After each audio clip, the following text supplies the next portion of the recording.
Hey y'all, it's Natalie for A Cherry on Top Crafts, and it's time for the December YouTube hop with the design team. And this month we are focused on favorite traditions. So I'm going to scrapbook a Christmas layout today of our elf, our family elf, and some of the antics that I got up to and how I got my husband a little bit into trouble last year. And I am going to be using the Hard Candy collection by Simple Stories. And that's what I'm showing you here, the 6x8 paper pad. And I have a sticker sheet, and then I'm showing you it mixes and matches really well with Mix and a Mingle collection from Simple Stories from maybe like 2 years ago, maybe 3 years ago. They're gonna interchange really well, so I might throw a few pieces of that on there. So I'm going to use this red pocket. Well, I've cut out some of my title from some of the pattern paper, so that's what this is. It's the word Nutcracker. I'm going to use this red pocket from 49 and Market, so I'm trying to figure out which background paper I want to choose. So I'll audition that 49 and Market background paper, but I think, and this one is from Fancy Pants, and the color matches really well, but I don't want like distressed and dingy. I want like a brighter color. So I go with this Simple Stories paper. It's green and it has like a very slight grid or like ledger pattern on the background. So I have a lot of photos to scrapbook here. And what I'm going to do is I'm going to put 4 photos on the page, and then the rest of them, they kind of need to be tucked away. It's not really something that needs to be out in the open for everybody to read immediately. And so I'm going to make a little bit of a flip book kind of here. And then I'm going to put it in that red pocket on the page so you could reach in and pull it out and see more photos. And I actually might end up having my kids maybe do some journaling on it or something, because I had some extra spaces in the book. So what you see me doing here is I cut a length of 8.5 by 11 paper, and I'm just scoring it at the width of those photos. And I'm just flipping the page as I score it so that I can do an accordion and just kind of fold it back and forth, back and forth. And so the top piece, I did leave a little bit longer because I thought it would be fun to have a title sheet and do a little fun edge on it. So now I'm going to fold over the pocket, and it's really thick cardstock. 49 Market is super thick, so I'm using that little tool to kind of help me fold it. And then I'm going to add a back to it because it is a little bit dingy, or not dingy, that's not the right word. It's distressed, and it's supposed to look like that. So I'm going to kind of make it go with the rest of the page, like that bright paper that is not distressed. So before I do that, I'm going to give a little bit of some mixed media on the background and set it aside to dry. So I'm just using this tiny Tim Holtz stencil and using some British Monroe white pigment ink and just giving a few holly leaves around the page. I know that I'm going to put a photo up there at the top. I'm going to put the title in the middle, and then I'm going to do a string of the photos along the bottom. So that's kind of where I was thinking when I put my placement of leaves. And now I'm using this British Monroe paste that has green glitter in it. I think this was an exclusive for the cherry box, and I'm going to use that to water it down and add splatter all over the page. So that's some fun like glitter splatter on the background. And then I'm going in with this gloss paint, some distress oxide, and then my favorite white linen spray, and I'm going to do some just random splatters over the page, and it just adds some fun color to the background, but still subtle, because I'm going to have a lot going on the foreground of the page. So we set that aside to dry. And then I take the same paper that I cut out the word Nutcracker with, and I ran it through with a border die, and I made that fun little doily die. And I'm going to use that to add to those tabs of the 49 and Market pocket. I think this pocket is from the Vintage Orchard collection, from the die cut ephemera packet. And so I add that, and it's gonna like enclose the pocket, but I decide to score down both sides of the side tabs because I want them to bend and give me room, kind of, instead of being like I don't know, it just will give me more room in the pocket, because I know that my little accordion book, once I fill it with the photos, is going to be pretty thick. So I'm just kind of structuring it more rather than having just a simple pocket. And I love the way that looks. Super cute. I'm running my tool in there to kind of braid the edges, I think that's the right word, to make sure it's adhering really well.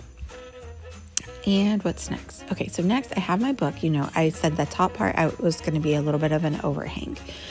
So I'm just kind of filling the inside. I have basically screenshots from text. Basically, my husband made an inappropriate joke and then sent it to the wrong group text. He sent it to the one with all the kids instead of the one. It wasn't like super bad or anything, but it was just kind of embarrassing. And I said, delete that. It was just super funny. And the kids just roll their eyes and they think it's silly.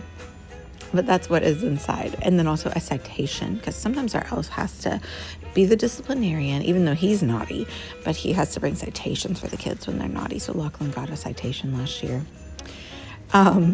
So I cut a different pattern paper for the front, and then I used a smaller border die just that mimics the scallops, which is fun, and I'm going to let that overhang on the front as well. And so that's going to be just the title piece. It's going to have that little tag on the front that says fine and dandy. I thought that was fine. That was fun to say, like, oh gosh, this wrong text thread tag debacle. It's just fine and dandy. So I'm just using scraps from that 6x8 paper that I cut out the word Nutcracker from to add color around any white space that is like in the book where I'm adding the photos of the screenshots and things. I just downloaded a free font and then welded it together in my Cricut, and that's where I got the word Nutcracker from. And I have that piece cut out, that's just from a cut apart in the 6x8 paper pad, and I'm going to add a little bit of journaling to tell the story of the debacle. I'll do that off screen, so you won't see me do that, but that is what's going on in that piece, and I am going to ink up the edges with some red just to kind of bring it together with the other pieces that I've inked up. And then that's just the back piece that is going to have the citation. So the complete other side of the book is empty. I don't think that I have any more elf photos. I did take some videos last year. I could take some stills from those, or I could get the boys to write their journaling, which would actually be my preferred way of doing it. I don't know. I might talk to them about it this morning when they wake up. So it's time to start assembling the page. So I backed all of my photos in some white cardstock. So that helps with the brightness of the page. Like I was trying to combine like the distressed look with the bright crisp look. So I feel like that helps brighten it up. And there we're tucking our little book into the hidden journaling pocket. And we are going to use these Paige Evans tiny alphas. And so the title's Son of a Nutcracker. That's from like the Elf movie. He says, son of a nutcracker, which is kind of how I felt when my husband sent that text to the wrong group thread. I liked that pennant from the Bits and Pieces for hard candy because it matched the paper kind of the stripes. It matched the stripes in the Nutcracker word and in the backing of my photo. So they had a Nutcracker in there. So I pulled that guy out. And just I filled out a few little ephemera bits to think about sprinkling around the page. And I don't use all of them. But I decided it's time to commit to the title. So I'm going to stick that down and stick down the smaller alphas to complete the title of the page. I like the hangy down bits. So I'm going to be hanging them down a lot from like the bows and then the pine cones. I like hanging them down from the photos and everything. This is a hop, so if you go around and comment on all the videos in the hop, there's not that many of us, then you'll be entered for a chance to win store credit to a cherry on top, which is awesome. And in the description below is the hop list, so you can see who all you need to visit. And everyone is doing different projects, and everyone is just using the theme of favorite tradition. So it might not be a Christmas layout, it could be whatever tradition they want to discuss, and it's just so fun, and I love it. So make sure to do some holiday shopping at a cherry on top while you're at it. I'll put the affiliate links down below for these products too if you're interested in any of them. If you need some more Christmas crafting projects, supplies, because you do. Everyone does, right? No, I really love this hard candy collection by Simple Stories. And I love the way that you can mix and match with other things. So I'm just kind of nestling the photos together, overlapping. There was a little pumpkin in the photo of that one, so I just kind of covered it up with the other scene of like the longer photo there. I'm just auditioning the bits and pieces around the page. There was another Nutcracker that was a sticker, and so I decided that he definitely needed to make it on the page. my Cricut ran off the paper a little bit when it was cutting the word, and so I just covered that up with that arrow. I could have reassembled it, like cut a little piece of the pattern paper to add to it, but I actually liked the arrow. I originally thought I was going to be pointing, because you can see up at the top photo is my kids on Christmas Eve. They always, the elf always goes in a jar so they can carry him around. And so that is what is at the top over there. And I was going to use the arrow to point to him, but I didn't have a way to squeeze an arrow in. So I'm just filling in little crevices with the bits and pieces ephemera. And it's looking good. I don't glue it all the way down, so I can kind of lift it up and give it a little bit of dimension.